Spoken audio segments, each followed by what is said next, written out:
नमस्कार, बिहार न्यूज देख रहे हैं आप। बुलेटिन में सबसे पहले बात करेंगे अररिया की। इस शराब तस्करी का एक बिल्कुल नया तरीका फारबिसगंज में देखा गया, जहां पटना मद्य निषेध विभाग ने सिमराहा पुलिस के सहयोग से एक ट्रक विदेशी शराब से जब्त किया। जब्त शराब एक वाटर फिल्टर मशीन के अंदर छुपा कर लाया जा रहा था, जिसे गुप्त सूचना पर सिमराहा पुलिस के सहयोग से 4 लेन सड़क पर रोका गया। पुलिस ने जब मशीन को खोलकर देखा तो उनके भी होश उड़ गए, क्योंकि अंदर से कई कार्टून विदेशी शराब को बरामद किया गया। ट्रक पर रखी इस मशीन को पूरी तरह से वाटर फिल्टर मशीन का रूप दिया गया था, जिसे देखकर कोई भी अंदाजा नहीं लगा सकता कि इसके अंदर विदेशी शराब होगी।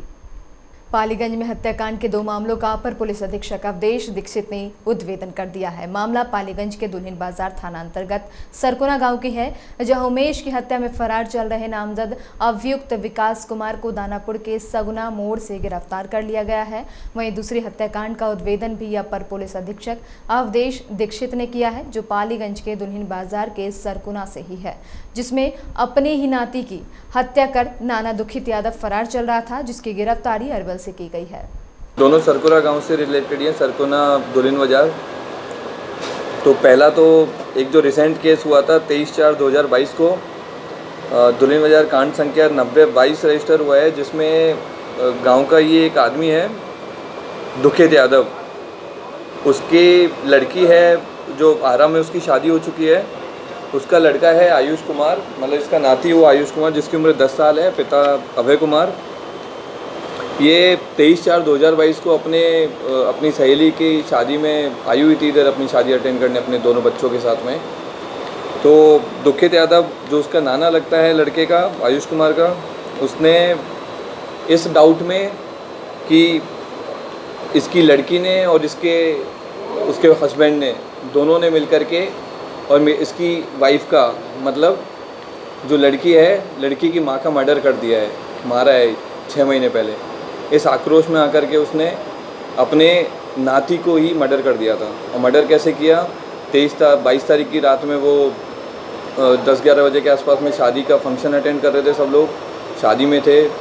पास में एक कुआं था सरकुना गांव में, तो बच्चे को उठा करके लेके गया। कई बच्चों ने देखा भी, कई लोगों ने देखा भी उसको। ले जा करके उसने बड़ी निर्ममता के साथ में उसको कुएं में फेंक करके उसका मर्डर कर दिया और मर्डर करके भाग गया। पटेल नगर रहा और फिर अभी अरवल से उसको पकड़ा है। और अब बात नौबतपुर प्रखंड के अदला पंचायत के सरासत गांव की, जहां मुखिया प्रभा देवी के पति इंदु भूषण प्रसाद से अपराधियों ने 5 लाख रुपए की मांग की। वहीं इनकार करने पर अपराधियों ने मुखिया प्रभा देवी के घर पर चढ़कर फायरिंग की घटना को अंजाम दिया है। इस घटना के बाद से मुखिया परिवार काफी दहशत के माहौल में जी रहा है। मैं इंदु भूषण प्रसाद अदला पंचायत के मुखिया प्रभा देवी की पति हूँ। कल 16/5/2022 को संध्या 7:30 पर हमारे मोबाइल पे धमकी भरा मतलब कॉल आया है और गाली गलौज के साथ मुझे 5 लाख रुपया फिरौती मांगा गया है कि अगर नहीं दोगे तो मैं 24 घंटा के अंदर आपको मतलब जान से मार दूंगा। इस घटना को मैंने थाना प्रभारी को तुरंत इन्फॉर्म किया कि ऐसे मेरे मोबाइल पर मतलब धमकी भरा आया है। तो थाना प्रभारी 15 मिनट के अंदर आते हैं और सारा हमारा संज्ञान लेते हैं। लेने के बाद उन्होंने हमको मतलब कहा कि आप थोड़ा घर में रहिए, अभी निकलना नहीं है, और उन्होंने 1 घंटा मेरे आवास पर रहे। उसके बाद क्या है कि उन्होंने हमको सब संतावना देकर चले गए। जाने के बाद 10:29 पर वो अपराधी आता है मोटरसाइकिल पे और हमारे गेट के सामने फायर करता है और गाली देते हुए आगे बढ़ जाता है, निकल जाता है।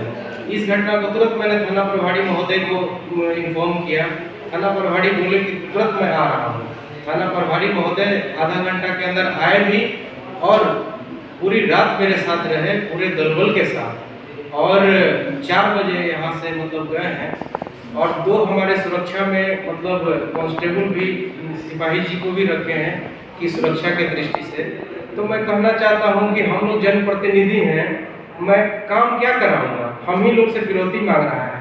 तो मैं सरकार से एक ही चीज़ गुजारिश करना चाहता हूँ कि जो आर्म्स लाइसेंस देने की बात कर रहे हैं, कम से कम जो कल अप्लाई किया हुआ है उसको इमीडिएटली मतलब हम लोग को आर्म्स लाइसेंस दिया जाए और सुरक्षा बढ़ाया जाए। और अभी तक फिर सुबह 9:57 पर एक बार फिर कॉल आता है दूसरे नंबर से और फिर गाली गलौज करता है। उस समय हमारे कांस्टेबल साहब भी थे और यहाँ पर कम से कम 20 जनते लोग थे। अब बताइए कि हम लोग कहाँ सुरक्षित रहेंगे। इसलिए हमारी सरकार से, हम अपने मिनिस्टर से मांग करते हैं कि कम से कम हम लोग के आर्म्स लाइसेंस जल्दी से जल्दी निर्गत किया जाए। नौबतपुर में बीडीओ ने नल जल योजना की जांच की और इस दौरान जांच में कई त्रुटियां भी पाई गई हैं। मामला नौबतपुर प्रखंड के नवही पंचायत के भागीरथ टोला का है, जहां नौबतपुर प्रखंड विकास पदाधिकारी नीरज आनंद ने नल जल योजना की जांच की, जिसमें उन्होंने कई त्रुटियां भी पाई। उन्होंने नल जल योजना को देख रहे लोगों को सख्त हिदायत दी कि 5 दिनों के अंदर नल जल चालू करें, नहीं तो कार्रवाई की जाएगी।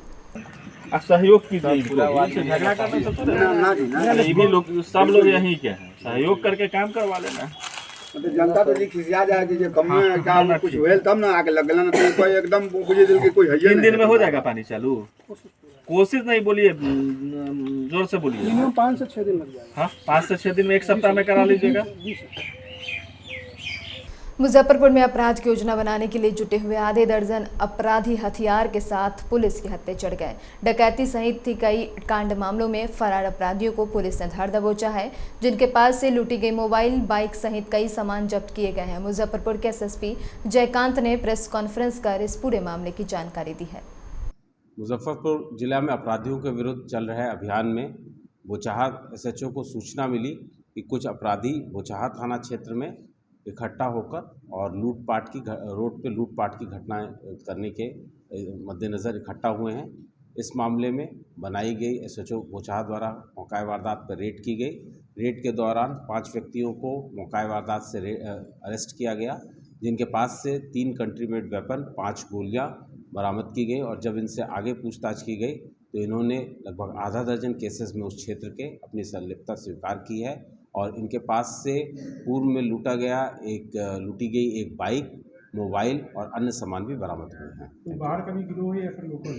ये लोग लोकल हैं। ये लोग पहले, सभी का आपराधिक इतिहास है। ये पहले 19 में और 2021 में पहले भी जेल जा चुके हैं आर्म्स एक्ट में और लूटपाट के केसेस में। इनसे आगे पूछताछ की जा रही है। सुपौल जिले के त्रिवेणीगंज अनुमंडल में जमाबंदी डिजिटलाइज को लेकर त्रिवेणीगंज एसडीएम के कार्यालय वेशम में छातापुर और त्रिवेणीगंज अंचलाधिकारी और हल्का कर्मचारियों के साथ एसडीएम ने बैठक की। जानकारी देते हुए त्रिवेणीगंज एसडीएम एसजेड हसन ने कहा कि अपर मुख्य सचिव राजस्व एवं भूमि सुधार विभाग बिहार पटना के निर्देश अनुसार जमाबंदी डिजिटलाइज को लेकर त्रिवेणीगंज और छातापुर अंचलाधिकारी और हल्का कर्मचारियों की बैठक बुलाई गई है। आयोजित बैठक में जमाबंदी डिजिटाइज को लेकर कई दिशा निर्देश दिए गए। बैठक बुलाई गई है। अंचल अधिकारी छातापुर त्रिवेणीगंज सभी हल्का कर्मचारियों के साथ बैठक की गई है। अपर मुख्य सचिव राजस्व एवं भूमि सुधार विभाग के द्वारा निर्देश दिया गया है कि जमाबंदी को हम लोग डिजिटाइज करें। उद्देश्य यह है कि शिविर लगा के, तो हम लोग शिविर लगा रहे हैं। कल से, आज से शिविर हम लोगों का चालू है और इस शिविर में जो हल्का कर्मचारी हैं और सीईओ हैं, अब उनका दायित्व है कि जो रजिस्टर 2 में दर्ज है ज़मीन का ब्यौरा, वो प्रिंट और जो ऑनलाइन प्रिंट किया गया है पूर्व में, उसका प्रिंट निकाल के फिर जमाबंदी पंजी से उसका मिलान करके करेक्टेड फिर उसको एंट्री कराना है। एंट्री कराने के बाद फिर उसका प्रिंट निकाल के सत्यापन के बाद अंचल अधिकारी के माध्यम से रैयत को उपलब्ध कराना है। तो काम बहुत टेक्निकल है और बड़ा ही